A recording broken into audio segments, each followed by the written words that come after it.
अस्सलाम वालेकुम, मेरा नाम है खुशी अब्बासी। आज हम डिस्कस करेंगे 9th क्लास की बायोलॉजी में चैप्टर 6। चैप्टर का नाम है एंजाइम्स, उसका लेक्चर नंबर 3 है।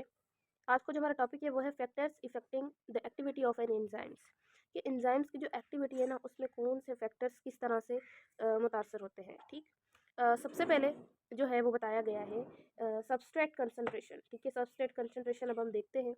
इसमें क्या है कि बता रहा है कि अमाउंट ऑफ जो एंजाइम होता है ना वो तो कांस्टेंट होता है ऑलवेज। ठीक, लेकिन अगर हम सबस्ट्रेट की कंसंट्रेशन उसको अगर हम बढ़ा दें तो फिर क्या है, जो रिएक्शन की जो स्पीड होती है ना, उसकी जो वेलोसिटी होती है वो भी ज़्यादा हो जाती है, तब तक जब तक वो एक मैक्सिमम एक पॉइंट तक ना पहुंच जाए।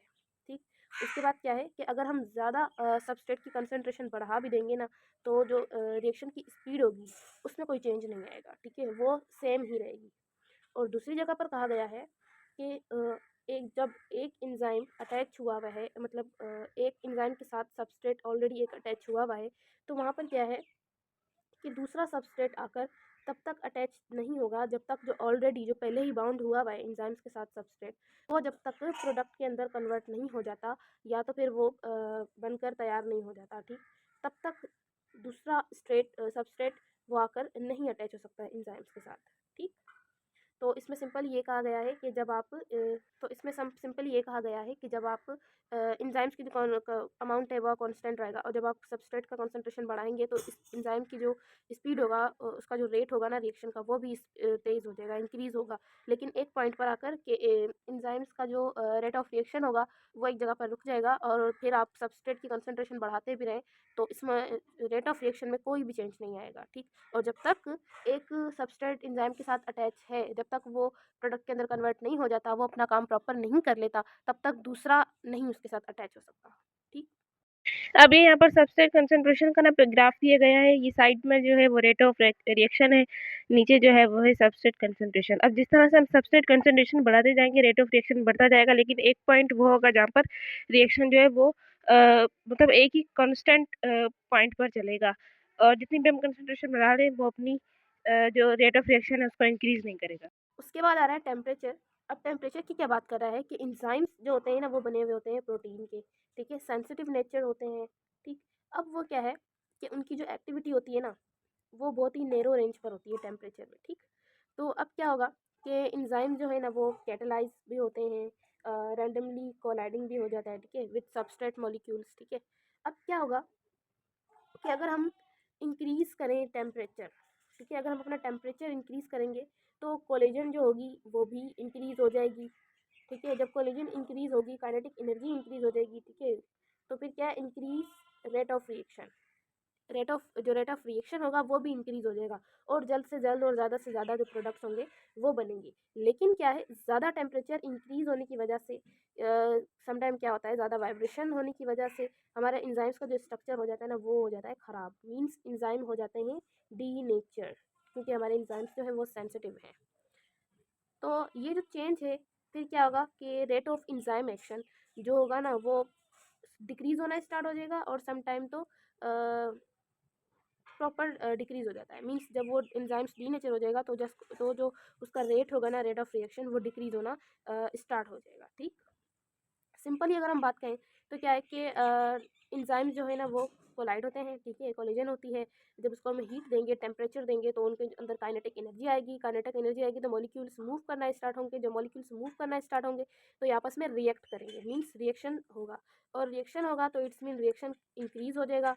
ठीक है, लेकिन अगर ज़्यादा हीट दी जाए, ठीक है, ज़्यादा काइनेटिक एनर्जी हो जाएगी तो फिर क्या है, बॉन्ड ब्रेक होना स्टार्ट हो जाएंगे। और उसके बाद क्या है कि जो हमारा एंजाइम है वो प्रोटीन का बना हुआ है ना, तो उसके स्ट्रक्चर में फ़र्क आ जाता है। वो थोड़ा सा डी डी नेचर होना स्टार्ट हो जाता है। ठीक, जब वो एंजाइम डी नेचर होना स्टार्ट हो जाएगा तो रेट ऑफ रिएक्शन क्या होगा, वो स्लो होता डिक्रीज़ हो जाएगा।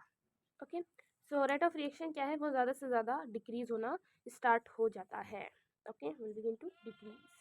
ये ग्राफ दिया गया है टेम्परेचर का। इसमें क्या है कि जो हम टेम्परेचर इंक्रीज करते जाएंगे रेट ऑफ रिएक्शन इंक्रीज होता जाएगा, लेकिन एक पॉइंट आएगा कि क्या है कि टेम्परेचर जो है वो ज़्यादा हो जाएगा, तो जिसकी वजह से जो एंजाइम्स होंगे वो डीनेचर होना स्टार्ट हो जाएंगे। फिर बाद में क्या है कि जो रेट ऑफ रिएक्शन होगा वो डिक्रीज होना स्टार्ट हो जाएगा। और जो इसका ऑप्टिमम टेम्परेचर है इंसानों का, वो क्या है 37 सेल्सियस है, 37 सेल्सियस सेंटीग्रेड। तो यहाँ पर क्या है, वहाँ पर इसको हम बोलेंगे कि ये ऑप्टिमम रेट ऑफ रिएक्शन है। ओके, उसके बाद क्या आता है, थर्ड फैक्टर है पीएच का। पीएच क्या है, एंजाइम्स वही बात है कि बहुत ही सेंसिटिव होते हैं पीएच में भी, ठीक है, क्योंकि वो प्रोटीन के बने हुए होते हैं, प्रोटीन नेचर होते हैं। एंजाइम वर्क करते हैं एक मैक्सिमम रेट के ऊपर, ठीक है, उनकी एक नैरो रेंज होती है पीएच की, उस पर वो वर्क करते हैं।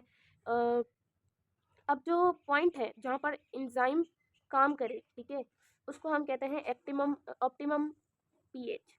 अच्छा, कंसंट्रेशन में भी यही है कि वहाँ पर और टेम्परेचर में भी यही है, कंसंट्रेशन में भी यही, पीएच में भी यही है कि जिस पॉइंट पर एंजाइम सबसे ज़्यादा बेस्ट वर्क करेगा उसको हम बोलते हैं ऑप्टिमम पॉइंट, ठीक है, मतलब उसको हम बोलेंगे कि optimum rate of reaction. Means यहाँ पर एंजाइम्स जो है वो सबसे बेस्ट काम कर रहा है। फॉर एग्जांपल ये एक रेंज है कि इस यहाँ से लेके यहाँ तक जो टेम्परेचर है, जो एंजाइम है हमारा वो बहुत ही अच्छे तरीके से काम करेगा। लेकिन जो ये पॉइंट है ना सेंटर वाला, इधर बेस्ट और बेस्ट काम करेगा, इधर भी काम कर सकता है लेकिन वो थोड़ा सा चेंजिंग होगी, इधर करेगा तो इधर भी चेंजिंग होगी, लेकिन यहाँ पर जो एंजाइम काम करेगा ना वो बेस्ट और बेस्ट करेगा।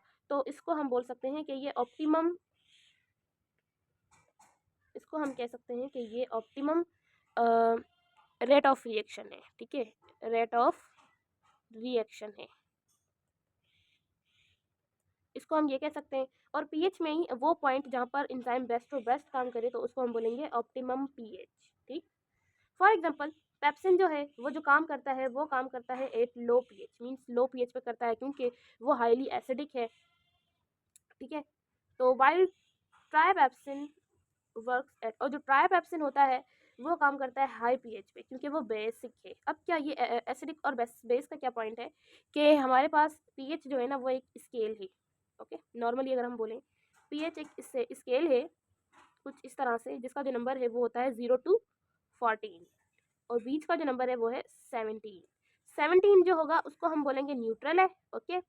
और जो 17 से नीचे होंगे उसको हम बोलेंगे कि ये एसिडिक नेचर है। जो भी मॉलिक्यूल 17 से नीचे जिसकी पीएच होगी ना उसको हम बोलेंगे 7 से सॉरी नीचे पीएच होगी उसको हम बोलेंगे ये एसिडिक नेचर है, और 7 से जिसकी ऊपर होगी पीएच उसको हम बोलेंगे कि ये बेसिक नेचर है, ठीक है।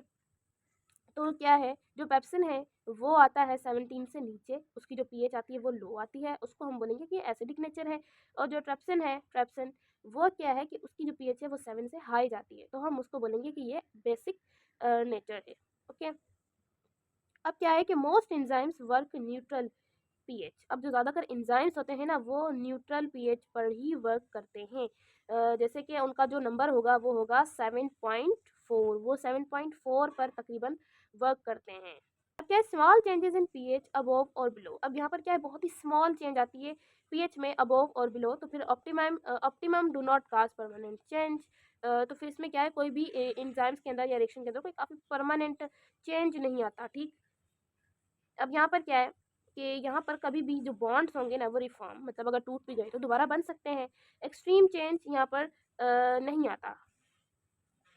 ज़्यादा अगर चेंज आ जाएगा एंजाइम्स में, ठीक है, तो या फिर उसके रेट ऑफ रिएक्शन में, तो क्या एंजाइम्स डीनेचर हो जाता है और परमानेंटली लूज कर देगा अपने फंक्शन को, ओके। जैसे कि अगर यहाँ पर कोई चेंज आ गया, ठीक है, एंजाइम्स की पॉइंट पर या एंजाइम्स की पीएच पर, तो अगर थोड़ा सा ऊपर नीचे हो गया तो फिर ये वापस अपनी जगह पर आ सकता है, ठीक है। ज़्यादा चेंज, स्मॉल चेंज अगर आ जाए पीएच में ऊपर या नीचे तो फिर क्या है, ये परमानेंटली चेंज नहीं आएगा, ये वापस अपने पॉइंट पर आ सकता है। मगर अगर कुछ ज़्यादा, मतलब ये वापस बन सकता है, बॉन्ड वापस बन जाएगा, लेकिन ज़्यादा चेंज आ जाएगा तो क्या है कि एंजाइम डीनेचर हो जाएंगे और वो परमानेंटली लूज कर देंगे अपने फंक्शन को। ये ग्राफ दिया गया है पीएच का। यहाँ पर क्या है, नीचे इंक्रीजिंग पीएच है और साइड में रेट ऑफ रिएक्शन है। तो क्या है, जिस तरह से इंक्रीज होगा पीएच लेवल तो रेट ऑफ रिएक्शन बढ़ता चला जाएगा। और एक पॉइंट वो है 7.4 जो पर जिसको हम ऑप्टिमम पीएच बोलते हैं, जहाँ पर एंजाइम बेस्ट काम करते हैं।